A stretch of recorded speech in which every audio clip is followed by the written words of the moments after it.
Well, hello there. Cheers.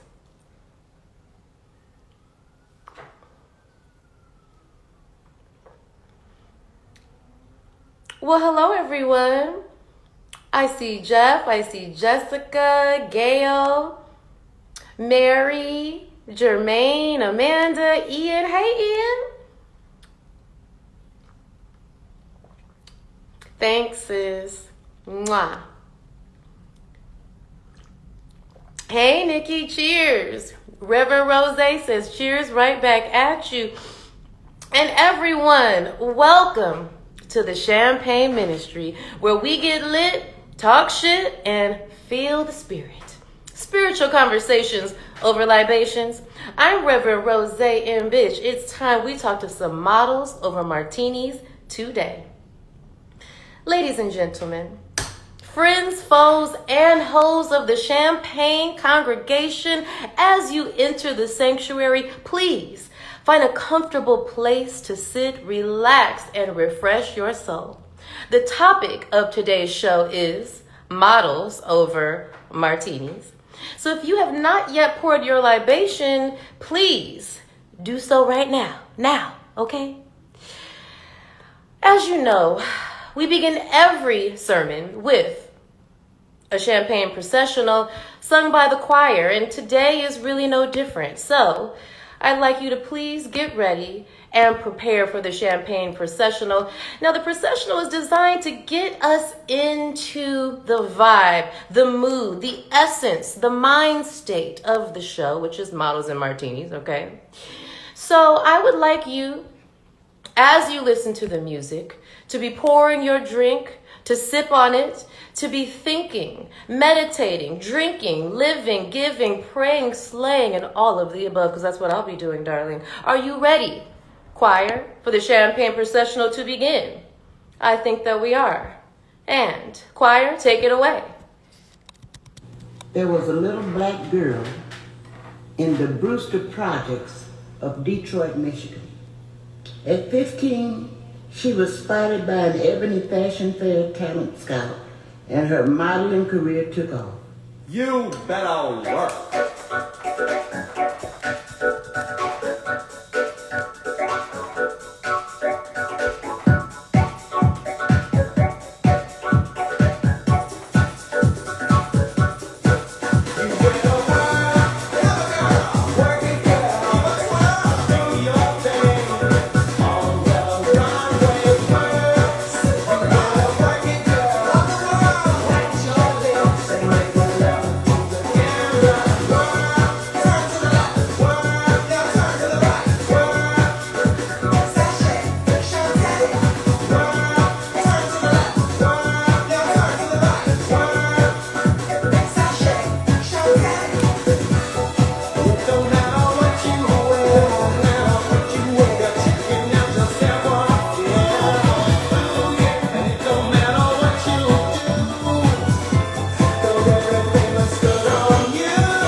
Okay, the champagne processional was not supposed to be that long, but unfortunately, Reverend Rose got a little bit carried away.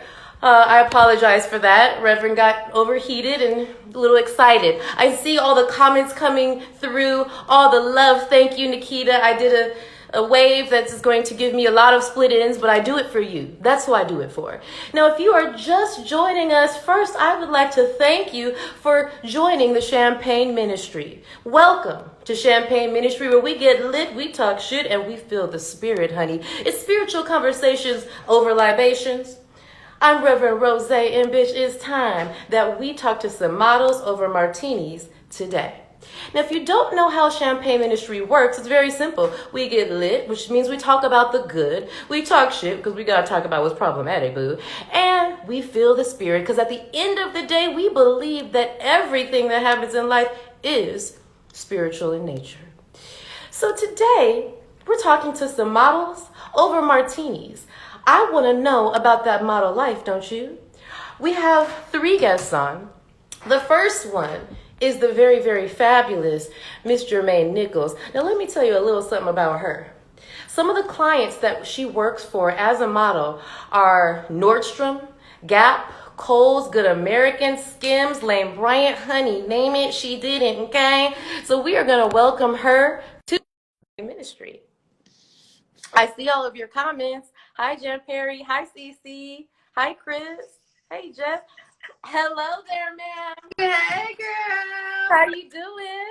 I mean, I'm good. I was working like I was voguing too. You know what I'm saying? You know, I realized voguing is hard. Like, I couldn't think of a new Girl. You know My what I mean? knees, also, let's give it up to the ones who actually do the voguing and the dropping and the duck walk and all of that stuff. Girl, my knees. You know what I'm saying? My knees ain't good. I can't do it. My knees said, give me free. I tried, but it is a lost cause. And Right.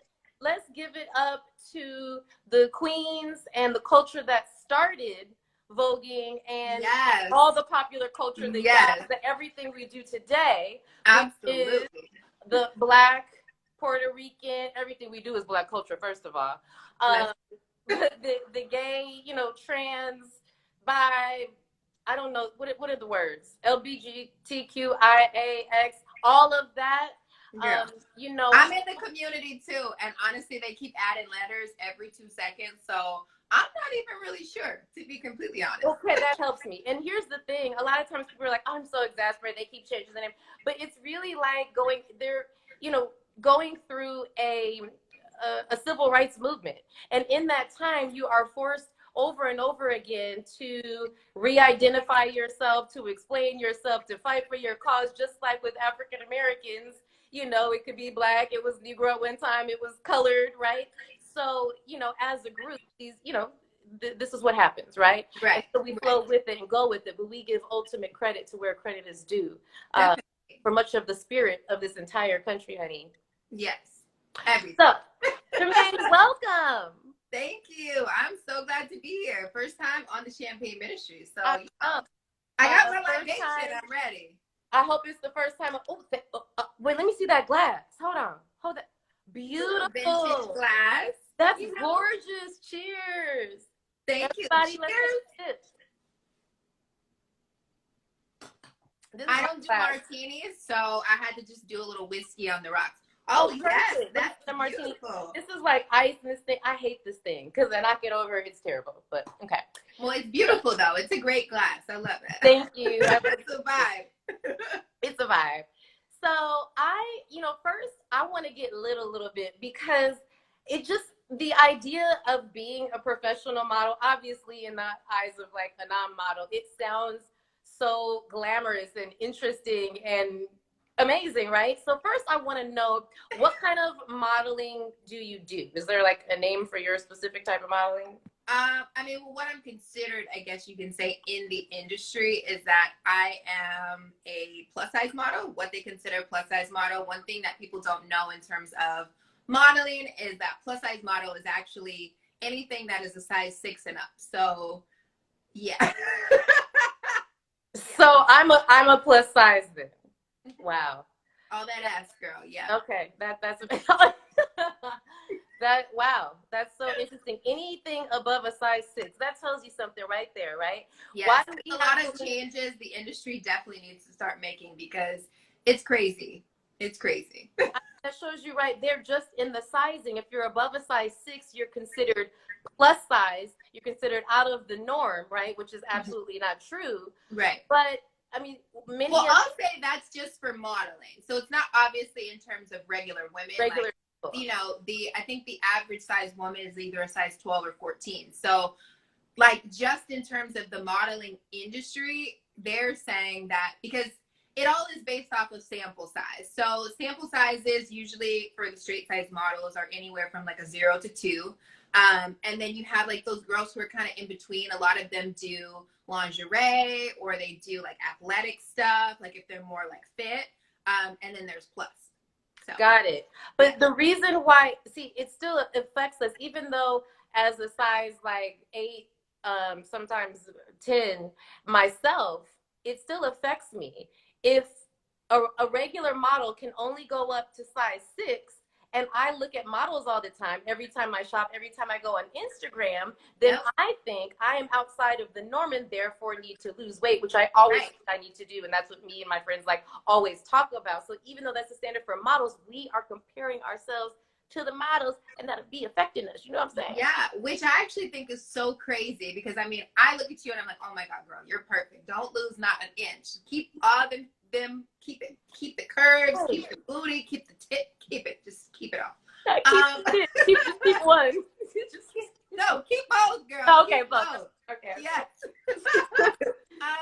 Yeah, but like, I feel like it does basically present something that's problematic because it's saying to the general population of women that you're not good enough if you don't fit into the specific category. So obviously you don't identify yourself as a plus size woman. So you don't look at plus size models, which typically a sample size for plus size is usually a size 14. And then even for me, because I'm like a 12, 14. So I fit the sample. Oh, did my phone die? Oh, it went dark. That was weird. That was so weird. Yeah, so like I don't fit the sample either. Like I'm technically smaller than a sample, but usually I fit it. But it's like if you're looking at plus size models and you're not a plus size model or even that size, it doesn't really make sense in terms of how to identify yourself. But I guess what we need to start doing as a culture, as women, to start just being our own model. You know what I mean? Because realistically, you can only be the best version of you. You can't be the best version of somebody else because you're not them. So, and they're not you. Period. Yeah, exactly. So that's interesting. Nikki says plus means a little more better. A plus, Yes. Disney plus, etc. Disney plus. Yes. I love that. Butter. So, is there pressure to stay the same size or to keep up a certain appearance for yourself? And does that pressure affect you positively or negatively? Or both? Okay, I'll start with the first question. Yes, there's pressure. I would say there's pressure kind of on both ends. Like, so in terms of being a plus size model, the things that are kind of issues with that are sometimes they're like basically saying you need to gain weight. You know, you're not big enough. And so that can tend to be problematic as well because you're like, wait a minute, like, what do you mean I'm not big enough? Like, And so for me, like I'm someone that's fit. Like I love to work out. Like I love to exercise. I actually just bought a spin bike. And so I've had to navigate my own career just to say like, you know what, like it's okay if I fall either direction. You know what I mean? If I gain a little weight, obviously that's okay. But if I also lose some, I'm like, it's fine.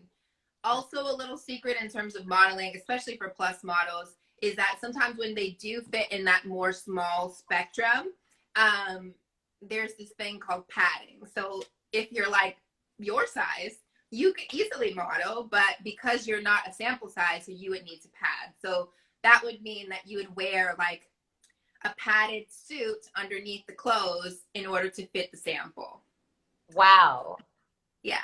So you're not like whatever you have, if you don't fit into the categories of the sizing that the samples were made for, it's a problem, and you either have to pad yourself or gain weight or lose weight like and be super small. I mean, that Yeah. is so interesting. Talking about being forced to fit in the category. Yeah, it's weird. That is so It's also too like one thing that I don't really talk about a lot, and I don't mind talking about this now because I feel like for me, I'm kind of moving into a space of being more open about it. But so for me, I'm 36 years old, and I that actually for modeling is pretty old. Like in terms of a lot of the girls that I work, I mean, I would say there are women who are older than me that are still modeling right now and they're doing a good job. And I'm like, yes, girl, get it. But where I fall in terms of the category of age, because it's also a very ageist community, I guess you could say, or industry. I'm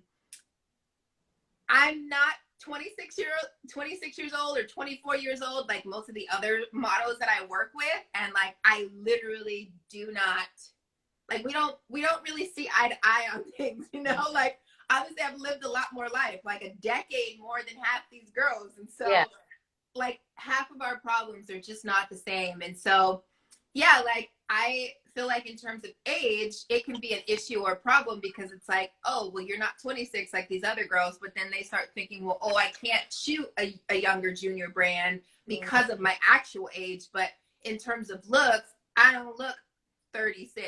No. You know what I mean? So, but for me, I'm trying to move towards working with brands who are a little bit more classic, maybe a little bit more mature. I'm open to anything.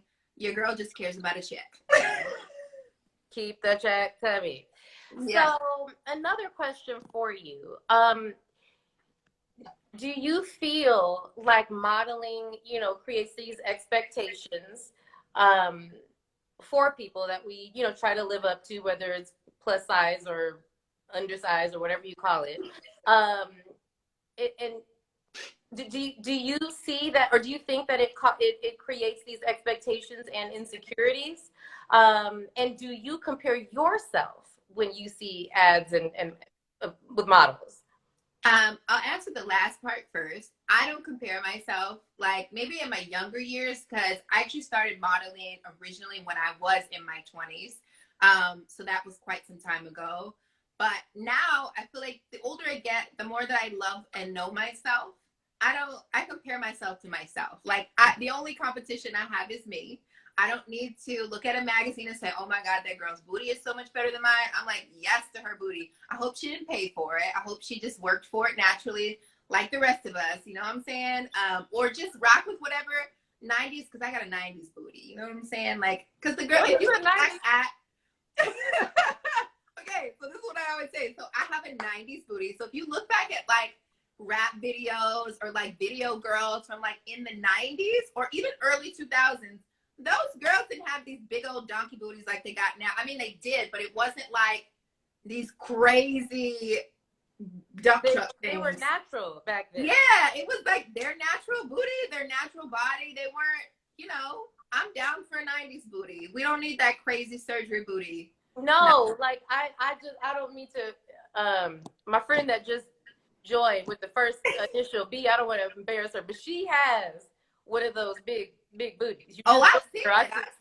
I'm looking at. Sorry, I said her name. Like she was blessed with that, right? I've seen it. Nikki talked about ant booty. Oh, right now, like the ant booty is big. Like everybody's getting surgery. I was reading that like the biggest surgery obviously used to be breast augmentation, but now since the advent of Beyonce, Kardashian, J-Lo, it's the butt surgery.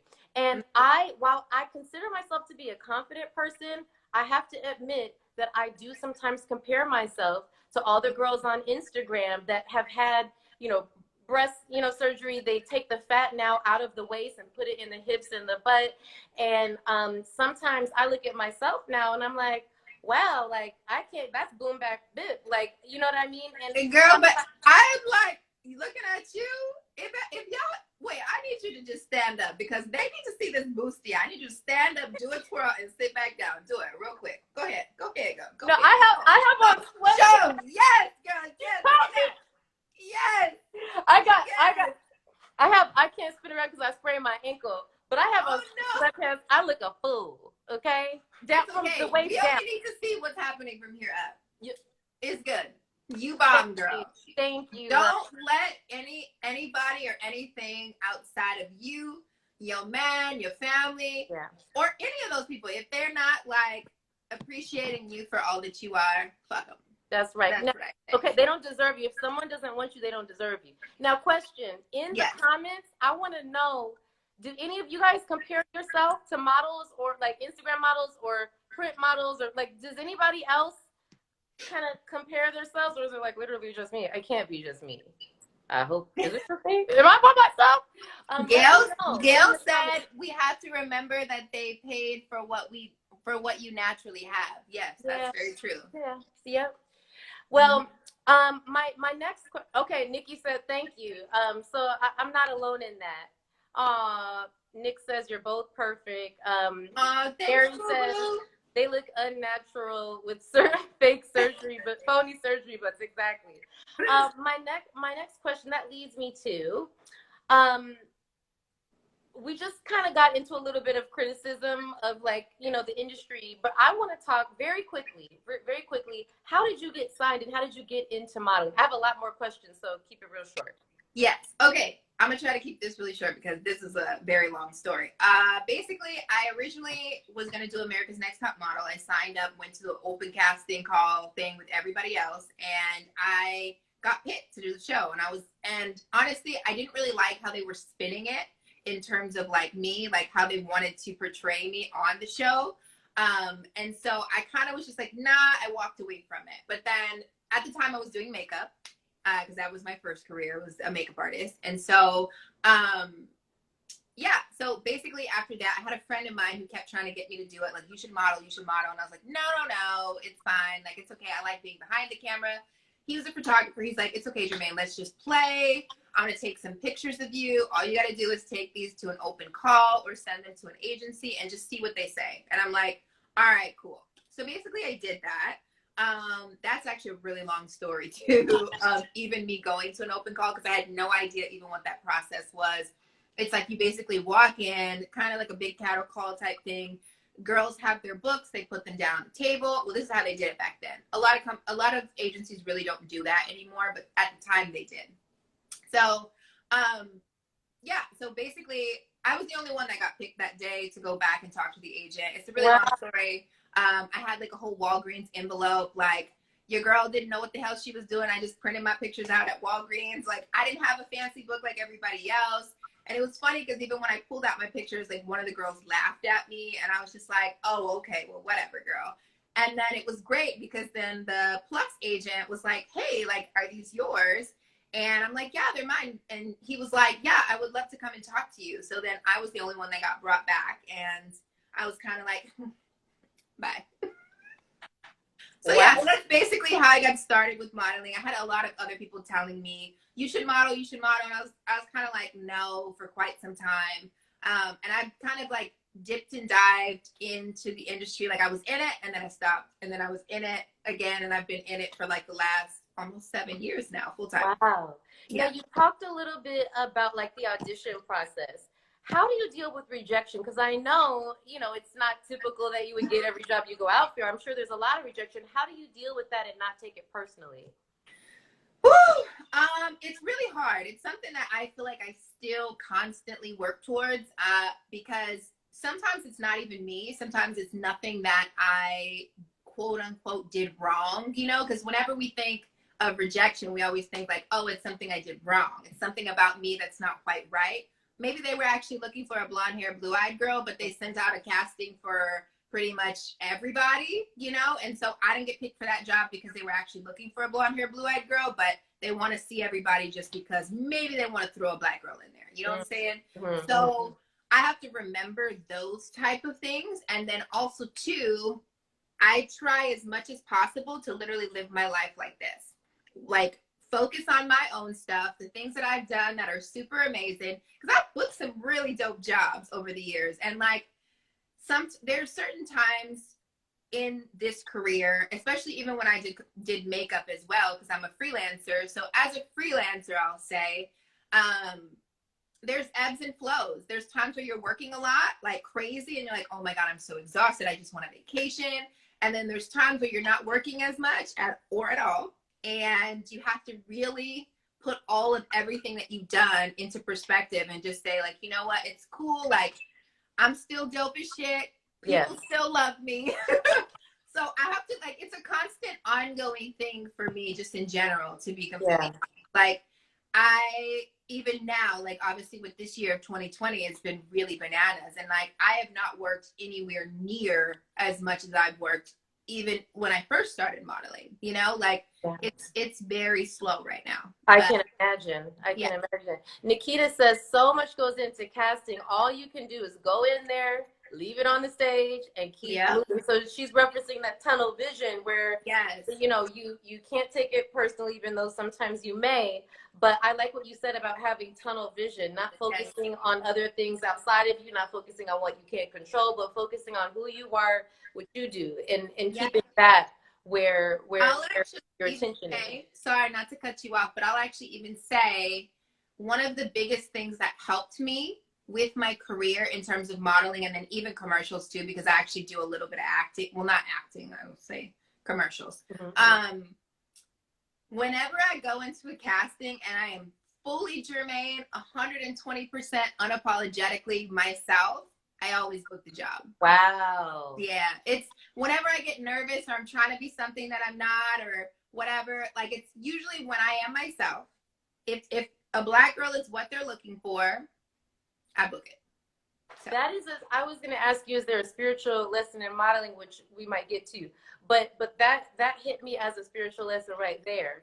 Anytime you show up authentically as yourself, the essence that is you comes out, and they can't help but see it and recognize its brilliance and say, give that heifer that job. Yes, there's like a beauty. You glow different when you're yourself. That's a metaphor. That is a metaphor for life. I tried to take Champagne Ministry, and the way that I came across was not authentic. It was weird. And when I started doing it live, I was like, oh, okay, that's when the me came out.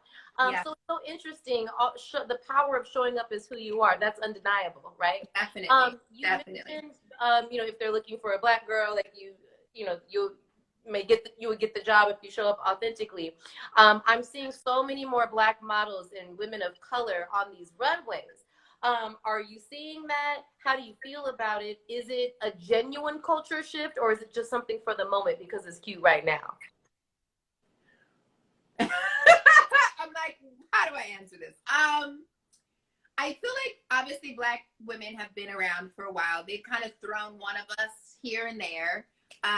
But in terms of, I guess, what they're trying to do is obviously like with a lot of the racial uproar that's in our country, nobody wants to seem racist at all. So I think that a lot of companies are basically trying to incorporate as much diversity as they possibly can because they don't want to get called out as being racist. Not necessarily because they actually think they want us to be there. It's just more like, we don't want to be racist and we don't want you guys to associate us with that. So let's just put her here. I mean, I'm here for it because like I said in the beginning, a bitch needs a check. Like, cut me my check. I don't care if it's performative. I got bills to pay too. You know what I'm saying? Right. And it's supporting you, and you are supporting the culture with your beautiful melanated skin for someone, you know, for girls and women and the culture to look at and to emulate. And it matters. It really does.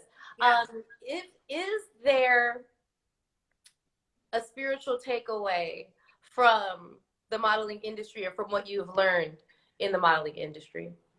I mean, I guess what I kind of have been saying this whole time is just be you. You know what I mean? Like, yes, they have these models are representatives of what a brand is trying to emulate in terms of like something that's aspirational of what we can all be, right? But even realistically, my pictures like that you see on my Instagram, that's me on my best day. Even me right now, a girl put on some makeup. I don't always look like that. You know what I'm saying? You should have seen me when I woke up this morning. I look crazy as hell, you know? But the beauty is that I know regardless of that picture, regardless of how I look now, or even how I look in the morning when I first wake up, I will always just cherish who I am as an individual and just love on that. That is probably the most, like the biggest thing I've learned throughout my life and throughout my career in general to just hold on to, I guess you could say. Absolutely. I mean, cherishing who you are and what you are. And at the end of the day, who we are is not this body. No, not at all. Us, right? Who we are is the invisible essence within the spirit of God. I would argue that's who we are. Who we are is not in what we're doing, what our career is, what we look like, it's in who we are being, and that's why when you show up as your authentic self, it resonates with these companies because you are operating from the source of your power, from the and there's my true value lies, you know, because our true value is literally within. It's internal. You know, all of this is gonna fade at some point. All of my body, whatever it is, I can work out till the day I die, but it doesn't necessarily mean I'm always gonna be at my optimum strength or whatever capacity. It's all gonna die. Looks are fleeting. You know, you can't keep up with this forever. You have to learn to love yourself from in here first. Yes. You know, this is the only value you should really be focusing on. That's right. That's right. Absolutely. It's so interesting. I have you on, and next I have Dante Spencer, and both of you are models, but you're also super intelligent. Not that models aren't, like, I don't know why I say it like that. That's some of the younger ones just haven't found themselves yet. But you're both super intelligent, but also very spiritual, have a very spiritual side. And if you don't know, Jermaine, along with Jessica, Sister Sangria, they have Ascended Queens. It is a podcast on all platforms, and it's at Ascended Queens. And they talk about issues of the spirit, spiritual issues all day long. And it's a long-running podcast. You should definitely check it out. The very last thing I want to know is from a model, okay? What is the key to taking a really good picture? Girl, I guess I would say, because obviously it's all about you or me or whatever, figure out what your best angles are. Like, obviously each person is different. Like, all of our faces are completely different. Like, me, I actually prefer this side of my face. I feel like it looks a lot softer than this side of my face, because this side of my face is a little bit different. So I feel like I look a little bit different from this angle versus this angle. So just know your angles, and then great lighting. The number one thing is great lighting. Okay. Natural light is usually always my favorite. Or if you got a ring light, get it. That's cool. Yeah, and then, I mean, for us ladies, because, you know, you don't want to double chin, so don't do it from way down here. Like, you know, kind of shoot it from up a little bit. Like, okay. So let's see if I'm like taking a picture of you. You hit that angle real quick. So, ooh. Did you see? I can turn it on and turn it off in like 2 seconds. I'm like such a weirdo. Like, I'm such a nerd and like a dork, but like when it comes to my job, if you like are about to click a camera, I will turn it on in a heartbeat. Like, I can only do it if I'm joking and being silly. She hit it and did the girl. You are nothing to play with. Look, I wish we had more time. I hope that you will come back. Yes. And I want to say something real quick. Joey said, the Joey. skin of the fruit. Look, Joey acting correct. He came correct today. Okay. The skin of the fruit is not where the sweetness is, just because it has sweet notes. Ooh. The source of the sweetness comes from within. Come on, Joey. He preaching today. Joey came with the word. All right, Joey. Okay. Well, thank you for joining us. Cheers to you. Cheers. Thank you for being so here. much for having me. Over Martinis, honey. Cheers. Thanks, love. Follow Ascended Queens. Come back, okay? Yes. Mwah. Bye. See you. Bye. Everybody, that was Jermaine. She's fabulous. And now it is time to welcome our second guest. Okay. His name is Dante Spencer. Before I bring him in, I want to tell you, he does acting as well. He's a model and actor. He's been on the Andy Dick Show, just to name a few. Half and Half, which I love, and The Real. I saw him on The Real, and I was like, that ain't nobody but Jessica Cousin Dante on The Real right now. I see you. He's been featured on the cover of Men's Health magazine 3 times, honey. Covers of magazines, get into it. And Dante is going to be joining us like pretty much right now, any second. I am so excited. Dante! Oh, snap. You're like, what did I just walk into right now? I love it. I'm trying to set my phone up because I never prop it up. Take your time. Set it up. Step it up. I'm gonna take a sip real quick. Hold on. You set your phone up. What are you So sipping on? everybody, this is Dante Spencer. He's getting his right angle. I am so excited that you joined us today. Thank you. Yes, I'm happy to be here. Do you have something to toast with? I have this. Woo! I don't drink that much, so I'm already feeling it. I just don't want to. I don't want to say anything to get canceled. Don't. You know what? Let's do a cheers to you. Thank you for being here. You know what, Dante? I'm going to do a show on cancel culture because I think it's so unforgiving and so toxic. People make mistakes, Yeah. and all of a sudden they're canceled. I mean, if someone was tracking me during my entire life, right, and took note and put everything that I did wrong and all my mistakes on the cover of the magazine, I might be canceled too. So I think it's so unhealthy. Yeah, it's so unhelping. I think it's a psychological thing where people are projecting. So there's things about themselves that they can't forgive. So it's almost like if you feel that you want to cancel someone or you have that urge, that feeling, you got to like kind of look within and go, okay, well, what is it about myself that I'm still have a lot of judgment on? So. Yes. Oh my God. Wait a minute. You guys don't start. They're about to start tonight. I feel it. Hold on. Jessica. So if you guys don't know, this man right here, he's cousins with Sister Sangria, who's coming on next. Yes. That's how the family rolls. They all fight all the time. Hey, I'm black and I'm proud. Yeah. Say it loud. It's the story of my life. I know I look white, but I'm mixed. To me, I mean, I can tell. Maybe it's a black thing. I can tell that you're a black man. Yeah, well, my mom's white. My dad's black, but my mom's so white that she lowered my blackness to undetectable levels, and I'm still mad at her for that. You know what? That's all right, because I pick up the blackness. I pick it up. Okay, I pick up what you're putting down, and I get made fun of all the time, specifically by your cousin and others, for looking, not as black. What does that even mean? So I think we need to do a show on colorism against the pale skinned. Okay, because we need to go in on some of them and check them in return. Okay. The high yellow. Yeah, but we need to. We're here to talk about modeling. So I want to get lit right now. I want to know, like, what is like the best or most glamorous part of modeling? What's the best?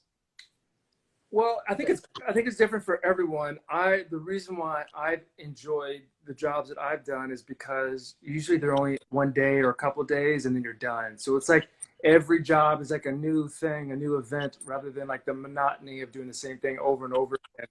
So that could be in a different studio, that could be in a different country, in a different state, different locations all over. So I've enjoyed to be able to travel. Now, the traveling, it's not like when we go to a destination to shoot, then I can do whatever I want. You're on a schedule, but still I wouldn't maybe have normally gone to that situation. Plus, because of the way that they make it up, they make it look like it's this amazing thing. So you shoot in great places and you shoot, around cool things. So that's what I think I've liked about it much, that I get to explore kind of the world in a way. I've lived in different countries, modeling in different countries. I first modeled in Paris, and then I modeled in Milan, Italy, and then I modeled in South Africa. So each place I was there for like 3 to 6 months, and then in New York for a long period of time. And so I've enjoyed, getting around a little bit. You're really able to see the world through your profession. That's amazing. Yeah. So we just talked about it, actually. What is it like being a biracial model? I mean, you said your mom is white, your dad's black. When they cast you, what lens are they viewing you through, and what is your experience? So when I first started, so it took me a while to kind of break into the industry. So I had longer hair, and I just looked like a tan white guy. And I didn't work that much. And then for some reason, I decided to shave my head. And the reason why I decided to shave my head was because I wasn't working that much as a model, and then I got a job in real estate. And so I had long hair, and I was like, I'm in real estate. Why do I need to have hair? Shaved it off, and all of a sudden I got picked up by Ford models and started working like crazy. Had to quit my job. But I think it's because, I don't know, if everyone's look is different, and sometimes you get, as a model, you got to try different things to see what works. But for me, in particular, it made me what they call in the industry ethnically ambiguous. So it's like, I guess for me, they look, well, they can't really tell what I am, so they insert me in a product or whatever, and it's like, okay, well, he could be whatever. Right, because I guess that's beneficial to them if you're ambiguous for marketing reasons, because you're not too much of anything. I mean, perhaps a Latinx person might think, oh, he Puerto Rican, or a black person like, oh, he a light-skinned black person, or a white person like, no, that's a white man. So like it kind of behooves them, I guess, in some really awful way, because it's about selling a product, right? And they're trying to figure out the way to access and get to the most people to make them buy the product, correct? Correct. And I don't have to pay for haircuts anymore, and I don't have to pay for hair products. So I've enjoyed it, man. It's like, so there are benefits to this. A lot of benefits. That's awesome. Okay, so it seems as though the industry is opening up to Black and brown people. Do you see this, and do you think it's like sort of a change that will last, or do you think it's just of the moment? Yeah, I think it's a change. I mean, it's a change that will last because it's realistic. It's almost like sometimes there is nepotism where there's like the people at the top choose, their race, what they're used to, but that's not like indicative of actually the audience, the people out there, the consumer. So now that we see that the consumer is mixed, and so then you would want to have a mix. So I think it's here to stay because it's reality. Mm-hmm. Just like plus size modeling, that's reality, right? So why would you advertise to the consumer who I mean, how many people are size 0 or 2 for women? For guys, Jermaine pointed out, it's the same, like the sample size is size 32. So for the last, 10 years, I've had to maintain a 32 waist for work. Like if I don't, then I won't work. So there's a sample size. And the reason why models have traditionally been skinny is because, like for girls, for example, they did the frame on a mannequin. So when the stylist, not the stylist, but the designer designs clothes, they do it on a mannequin. So mannequins are like, we're very thin and long, so the garment hangs, and so you can put a lot of form-fitting mannequins in one location. So that clothes were made on a mannequin, so then they would hire a girl to fit that size of a mannequin. So that's kind of like that sample size. So with guys, it's the same size 32 pants, a medium shirt. So I got to maintain, over the years, I've had to maintain that same size so I can work. That's so interesting. I mean, so you're saying the reason why they created the sample sizes, the reason why they're so small is because the clothes were created to fit on a mannequin. So basically this whole society is striving to look like a piece of wood that somebody arbitrarily carved out, or did not, maybe purposefully carved out. Janelle says, Aja says, even labeling models as plus size is problematic. I agree. I think you're saying models were not meant to be hangers. People are not meant to look like a coat hanger. A coat hanger, right? And Mary says, she's talking about the racial ambiguity. She said, that's actually very popular. I think it makes white people more comfortable because perhaps it's not forcing them to see Black people or people of color as we are. When we look closer to white, perhaps we are more palatable for them. I know I've had interactions with certain people who felt more comfortable sharing how they felt about race and kind of letting go a little bit with me because they kind of forgot for a minute who I was and that I was about to hold them accountable, which I did. You know what I'm saying? My next question for you. You talked about having to maintain the 32-inch waist, right? Yeah. Now, I know you have like a degree in, I don't know, is it biology or fitness? Like you have all these like certifications and things, so you know science and you know that. Is that pressure to maintain for your job a certain size, is it healthy? Is it unhealthy? Does it affect you positively or negatively, or how does that feel? I mean, physically it's fine. I mean, we can be skinnier, we can be bigger. It doesn't matter. Everyone's kind of different. But for me, you know, I've accepted it. You know, I'm in this industry. It's almost as if I've looked at it like, okay, if I'm a race car driver, I gotta, you know, be in race car shape or whatever. That's a bad example, but like whatever. An NBA player, or Yeah, you gotta be, you know, you gotta be looking that way to fit the work. So it's like if I'm choosing the work, I can't get mad at the work. It's what it is. So I can conform to it. So it has. So I've accepted it. But over the years, you know, it's been hard because it's like it's not just being a 32, but I've had to be in order to continue to work, where I could take my shirt off and feel very comfortable looking good in a bathing suit at any point. So I may get a call, and remember one Christmas, I hosted Christmas dinner and I was eating leftovers, and I had this big, huge plate. It's the day after Christmas, and I get a call from my agent. It's like, you got underwear tomorrow. And I remember I was chewing. I had a mouthful of stuffing. I spit it out. I had to spit out my stuffing. not the stuffing? The stuffing. I had to spit out the stuffing. Oh, And you I can't threw the spit rest- stuffing. I threw the rest of it away in the trash, but it's unfortunate. That's what I had to do, you know? You know what? I mean, we all make sacrifices for our jobs, right? That could be being away from our kids. That could be working, you know, throughout the weekend. That could be no personal time, no vacation.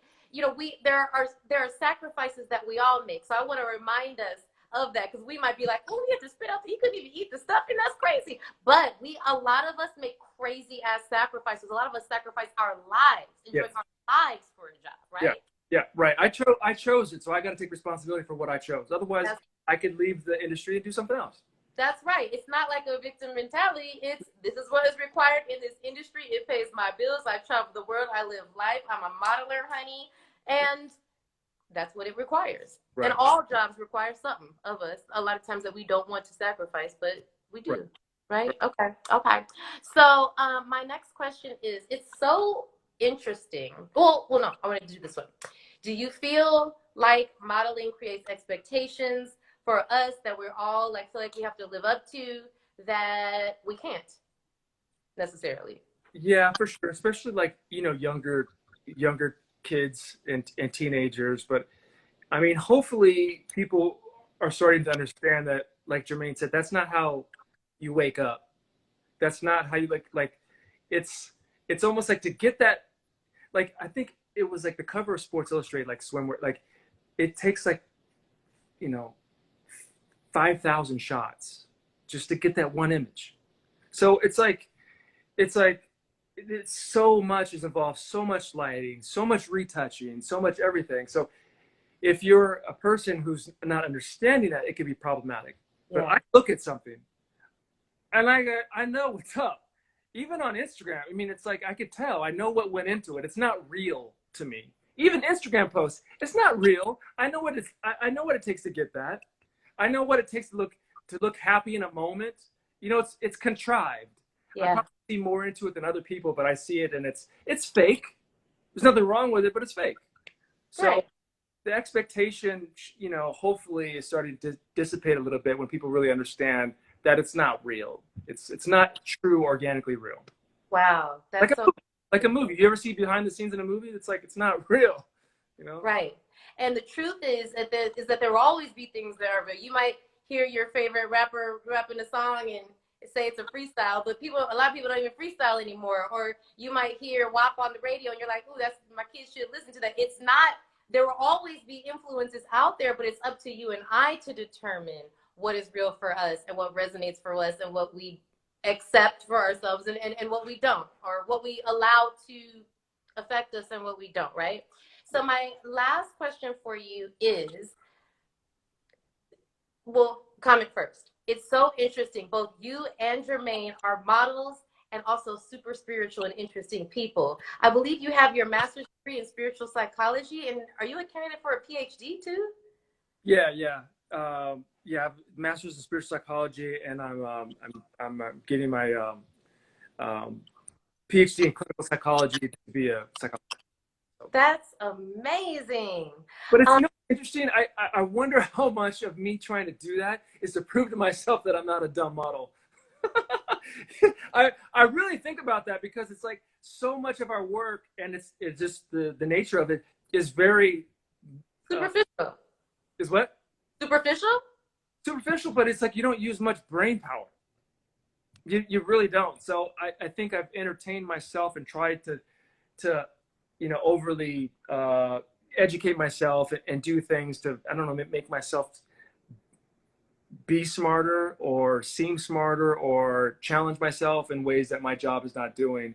Because to be honest with you, yes, there's a lot of talented, smart models. However, there is a thing with beauty when if you've been beautiful your whole life, you've been treated a certain way, you have not developed your brain in a certain way that most conventional people have. So there's blind spots and there's things that are lacking that you can't cope in general interactions with people because you've been having and had certain pleasures that other people haven't. So it's almost like a beautiful girl is going to have a more a less well-rounded personality because she's had to go through many more challenges than a beautiful girl that was handed stuff to her and everyone was really nice to her. Later on, that will hit her later on in life when the beauty starts to fade. But Right. I have found that people that are not as beautiful are more rounded in their personality. It's not the beautiful people's fault, but just the nature of what is when you're in an industry and you're rewarded all the time for being beautiful and that's your focus. So I think I've tried to go out of my way to try to educate myself and be on top of stimulating my brain in ways to continue to activate my brain so I'm not a dumb model to myself. You know what? You are studying psychology, so in the process, if you have clients, I mean, you will not only be developing that, but serving as well. So I think that's amazing. In like 30 seconds, can you share with us a spiritual lesson you have learned along the way as a model, or not as a model, just generally? Um, yeah, I think a lot of the things that I've gotten into is because of my ego. Um, so as I've gotten older, I've really had to reflect upon, am I doing that? Is that my ego doing that? Or is that my authentic self doing that? Mm. And, did I get into modeling to prove to myself, because I had really bad acne. I had a lot of issues. So it's almost like me being successful in modeling was to prove to myself that I wasn't ugly. Mm. So anyways, with that, I think that I constantly try to check myself on egoic things to see if it's really truly my authentic self or just my ego wanting something. Yeah, that's a lesson for all of it. Am I operating for my higher self, or is it my ego wanting to be seen or want attention or wanting to be recognized? That's amazing. My friend Aja says, how about the psychology of aesthetics? So perhaps, a practice all around looks and what is beauty and instilling self-confidence. I mean, I think that would be the dopest thing ever coming from like a motto. But look, I only have 6 minutes left, and I got to get your cousin out here, Sister Sangria, so she can hit us up. You look I can see Sam Spencer in you. This is and Brian. That's crazy. So no one will ever believe. So Jessica is coming on next. Our dads are brothers, biological brothers, same parents, everything. That's crazy. I see your face in her dad. That's crazy. And Brian. I see you in Brian. That's crazy. Nikki, I agree. Well, anyway, thank you for joining us. You are a gem. Cheers. I know you don't drink much, so you about to be too. I got this. You can handle it. All right. Well, thank you for joining us, Dante. Will you come back? Oh, yeah. It's been a pleasure. Yes. Okay. Thank you. All right. Take care. Bye. Bye-bye. All right, everybody. That was just fabulous. Jessica, come on in and just hit us with wrapping it up with a spiritual takeaway when it comes to modeling. Hey, oh, Ow. ooh, look at her, honey. All right. So again, I've gone over time. Take it away.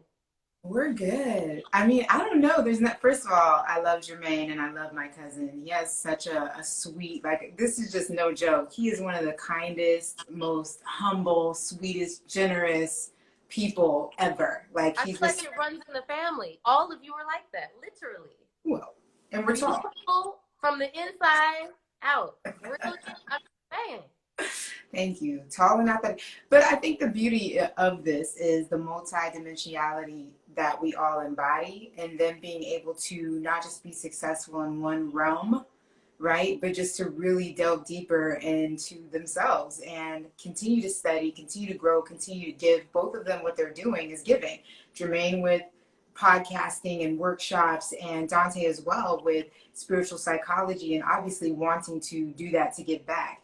So I think that whatever society is saying that success is, continue to not, don't let that be your glass mirror. Like, what is it? Your glass ceiling, right? Like, go beyond that. And that's what both of them have done. And that's what really makes them beautiful and shine, is that just don't be successful in one way, or, oh, I made, X amount of dollars, or I bought a house.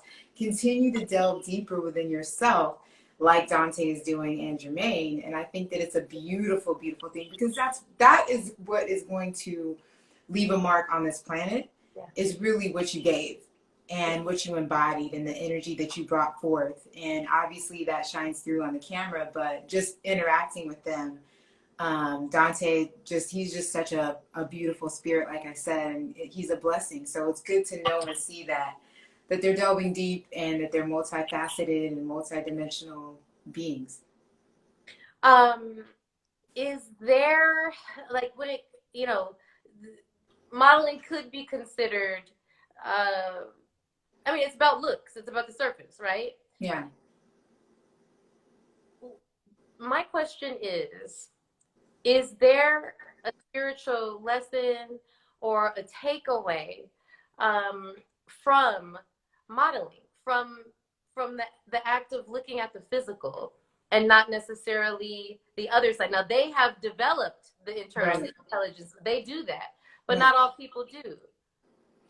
I think it's the same as with anything that you're doing. I think it's all surface level until you delve deeper.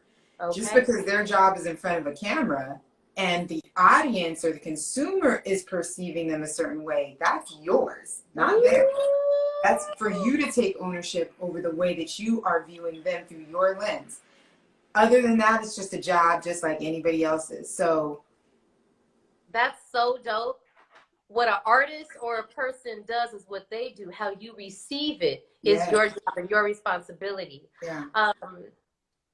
In truth, for me, there is no model, there is no archetype, there is no standard of what you're supposed to look like. You know what you're supposed to look like? You, bitch. You were born that way. Hello. So look like you, period. And accept you, period. And love you, period. In a capitalist society, the goal is to get you not to like yourself and show you somebody else looking fabulous and having this perfect standard to uphold. And when you can't uphold it, you look to fulfill and love yourself through an endless purchasing of things, and you get the thing, you feel good for a minute, but then you go back to feeling the way you feel normally, and then you go to replace it with something else, and it all contributes to this society of consumers looking to fulfill something that can't be fulfilled with things. It cannot be fulfilled with things. So if you only knew how perfect and how much of a perfect model that you are, and how many things like biology and science and relationships and timing and space and blood and tissue and bone, all those things had to happen perfectly for you to come out. There's never been a you in the past. There never ever will be in all of infinity. You are the model. You are the standard. Jesus said, in my house there are many mansions. You're a mansion, bitch. So stand tall and you better work. Yes. My message I for see you, today. Marissa. Hey, Larissa. Look, everybody in the comments. Mary says modeling is also showing us the art of creativity and fashion and the possibility of us being involved. Nikita says, I live for your eulogy and not your resume. That's right. Thank you, everybody, Ooh. for joining us. This was Champagne Ministry.